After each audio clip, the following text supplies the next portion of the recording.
just to kick off then, Tasha, you know, obviously this is another step into the unknown, another history-making challenge. Yeah. You hear me? Yeah, go on, yeah. Yeah, it's I think Liverpool's first. Definitely not the country's first, I don't think. But yeah, it's another piece of history that I want to put down. It's 4 titles in a row. It's been a bit of a slow, frustrating start to the year, but you know, I'll be happy to get it underway and out and competing and being active again and getting back in the ring. I was going to ask, because obviously you said about being a bit slow and frustrating. Obviously, we spoke last year and you said, you know, the kind of key to being a happy fighter would be an active fighter. And obviously, you know, you had that run of kind of 3 world title fights in 10 months, but obviously at least 6 months, pretty much a pass since your last fought when you go back in the ring in July. How frustrating has it been that you've been out the ring for so long? Because obviously, you know, after what you achieved in November, having a break, you must want to get straight back at it as soon as you could. Yeah, I think it was a bit of a learning curve for me. I'm not unused to being out the ring. You know, I had a long time out before the fought Harper, a long time out before Katie, and a long time in between Namas and Bergholt. But you know, that I believe the key for me last year was you know, being fight ready all the time, and taking the opportunities when they came. And unfortunately, this year I must have used all my luck last year, because this year just hasn't been as lucky, and I haven't got as many opportunities. I think we spent so long trying to get the Clarissa fight done, and didn't happen. Then that meant I was off the March show, and then I was supposed to be out in April on Josh Taylor and Cattrall. That obviously got cancelled. Then it was coming to March, and they were like, well, oh no, sorry, there was not in March. Then April was the Taylor Cattrall, and then it was May, and then nothing happened in May, and they were like, "Oh, wait for the big show in June." I waited for the big show in June, and then obviously, through no fault of anyone, that you know, it was delayed another 2 weeks. So now we're in July. Last time I fought was November. Yeah, it's been a long, frustrating old road, and I kept on keeping myself busy, keeping myself active. But like I say, it's just one of them things as a professional boxer. That's just what happens, and you've just got to roll with it. I had a good run of fortune last year, like I say, and it hasn't been the case this year, but it is what it is. Obviously, you know, in the same as they said about Clarissa, obviously, you know, Joe was quite open and said that they made you an offer, they pushed it, but it was nowhere near good enough.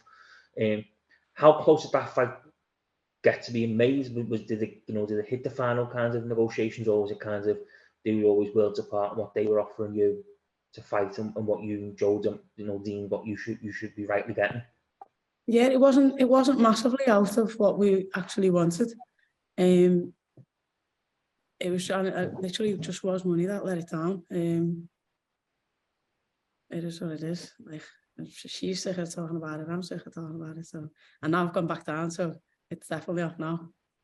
Obviously, you know, it's off now, but you know, if you to win, you know, a week on Saturday, would that fight be back in the focus? Maybe want to try and do before the year is out. Is it, you know, not the end in terms of you possibly fighting Clarissa this year?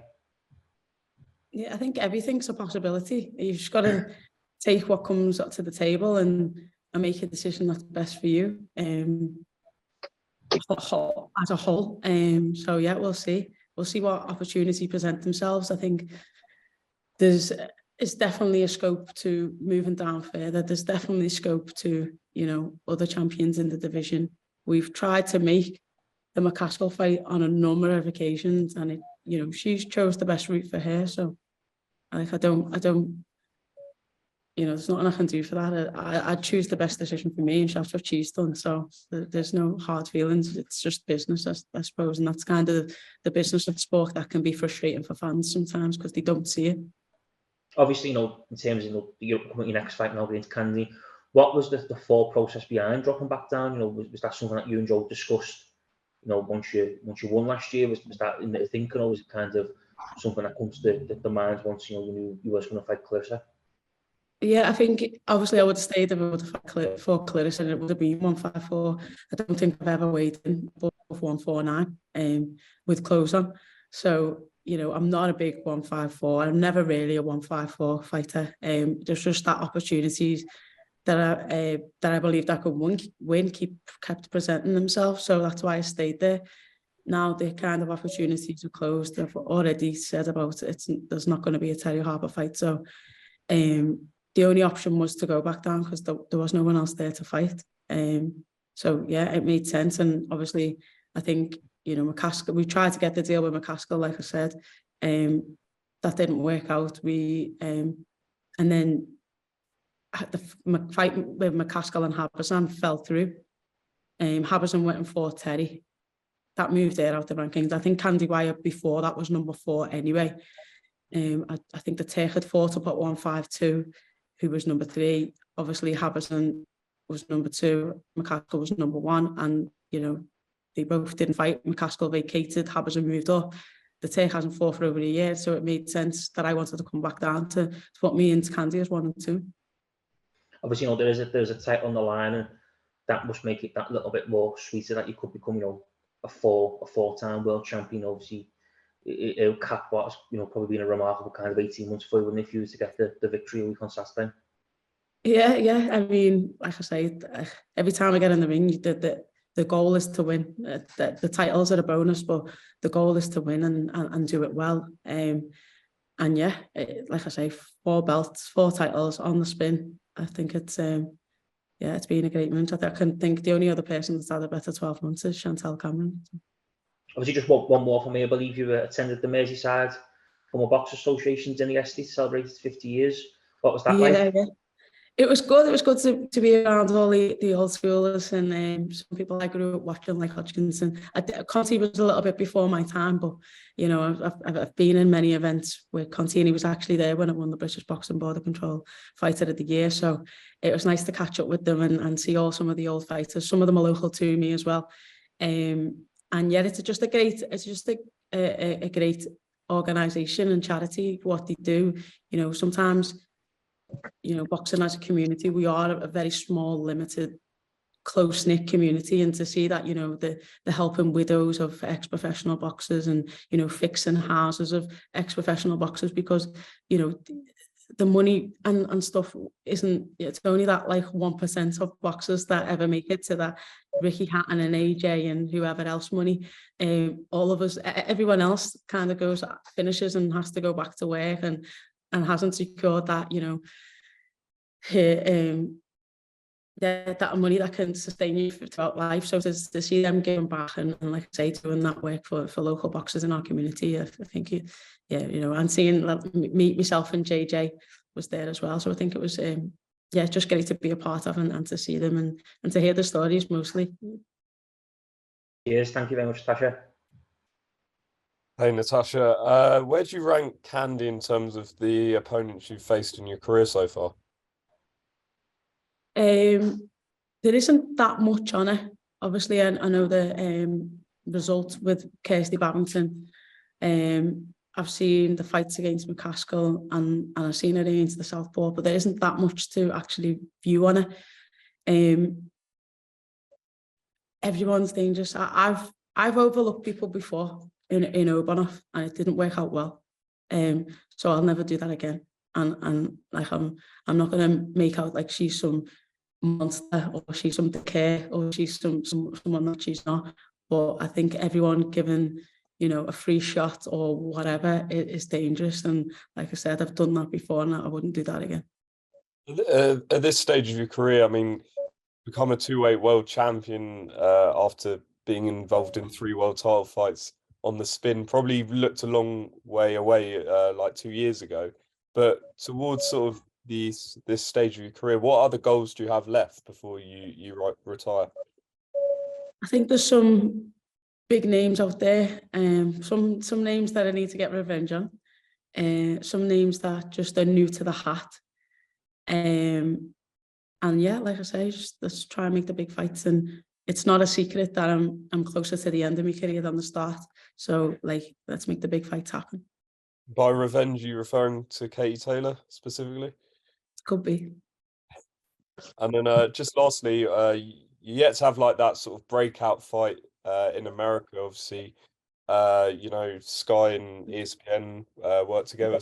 So do you think like a fight like Michaela Mayer could be a possibility maybe in America? Yeah, there's names like that keep popping up, and there's obviously it's hard because there's fights that the fans want to see, there's fights that Sky want to make a big deal of and put on, and there's fights that's easier for boxer to make, and then there's fights that make sense for me, and somewhere along the line we've all got to like agree on someone. So yeah, there's loads of names that get put in the hat. There's loads of fights out there, but then like I had to kind of wait my turn and bring something to the table. So I think others will have to do the same. Good luck next week. Cheers. Thank you.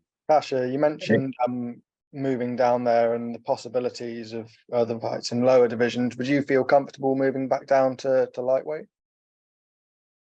Lightweight, yeah. I've made no secret of saying I've never mixed super feather again. Lightweight's yeah, a possibility. Maybe 140, like 135 to 154 seems to be where I can juggle.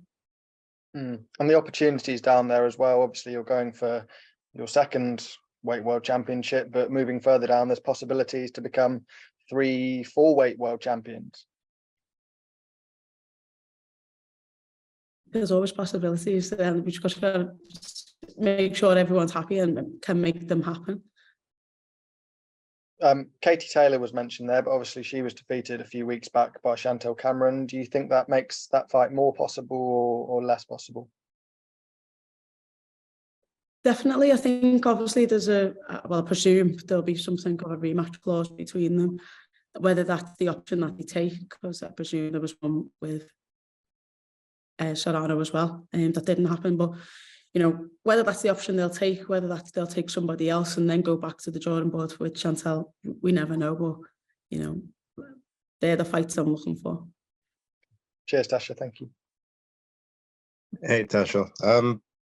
With regards to this fight, how exactly did it come about, and how much notice or preparation have you had to actually get ready for it?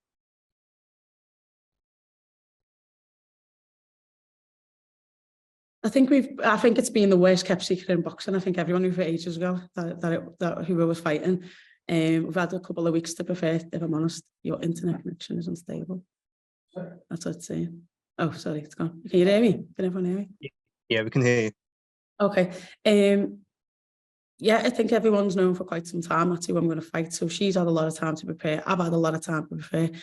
You know, she's coming to spoil the party, and I'm coming to make sure that she doesn't. So yeah, we've known for a little while, and yeah, you just got to prepare your best you can. Okay, and with regards to this, so it's a IBF world title shot, and I saw there was some kind of clause that they have whereby a challenger for theirs can move up, but they can't move down, and if they do, they'll end up losing their title at the weight that they were competing at. Or funnily enough, that didn't actually happen with Clarissa Shields when she was at 160 and moved down to 154. Have they said anything to you about having to vacate your IBF title at 154? I think, judging from the rankings that they've already took me out, I think maybe that was something I had to agree to do that.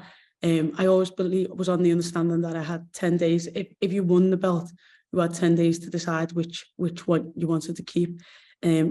How true that is, I'm not 100% sure. But yeah, like I say, I'm 154 probably isn't where I want to be anymore. It is probably 147 and lower. So, providing that you sort of come through on the first, gain that new title, become a 2-weight world champ, is the goal then to maybe try and get that unification with McCaskill or even Sandy Ryan, or is it to maybe try and move down again and become a 3-weight world champ next? Whatever presents itself. Like, I think Ryan and McCaskill have made a deal to do that fight. Maybe we fight the winner of that fight. Maybe we go down. It's just like I say, whatever presents itself and whatever makes sense for me, I'll do. Sorry, Okay, guys, just so to interrupt, we're getting on for 20 minutes here, so we'll take 2 more questions and then we're going to wrap it. Okay, sure. Right, so obviously not withstanding and not looking away from Kandi Wyatt, we never overlook any opponents, but outside of her, she's standing in your way now. Who do you think would be your toughest test in and around sort of the weights that we're in, from 147 down to maybe 140? I think Chantelle Cameron at the minute is probably the best female fighter we've got. She's defeated 2 undisputed champions in McCaskill and in Katie Taylor. So for me, she's the highest ranking female that we have here, potentially in the world, pound for pound. So yeah, I think she's definitely number 1. Katie Taylor's number 2. All right, thank you for your time, Natasha. We'll rooting for you on the first. Cheers, thank you. All right, if we're all done. Wait there, I think he's saying something, but I can't hear you. So. There he is. Yeah. Your mic's off, Devin. Your mic's off, we can't hear you. But that was a great question as well. We'll never know. What about now? Is it working now? You could go on. Yeah, can we hear you? Can hear you? Hey, yeah, save the best for last. Tasha, a happy fighter is a fighter that produces well. So sum up your boxer journey so far. I mean, you've won titles. Is this the happiest you've been fighting? And what's it been like working with Ben as well? I think all I ever wanted to be was to be the home fighter. I didn't always feel that way. I wanted to be supported, I wanted to be pushed, and I wanted to be given options. I've got that with boxer, and I've got a great relationship with Ben. Everything, it was a big leap of faith to move from where I was comfortable, and from where I was getting paydays and getting opportunities to go with boxer who was a bit unknown, a bit didn't have any champions, didn't really know where we were going to go, because we knew it was going to be hard to do cross promotion stuff. But everything that he's told me on that day that he will do, he will make me a world champion, he will get me them fights, he's done. So I can't, my experience with Ben and with boxer has been, truthful and a good experience.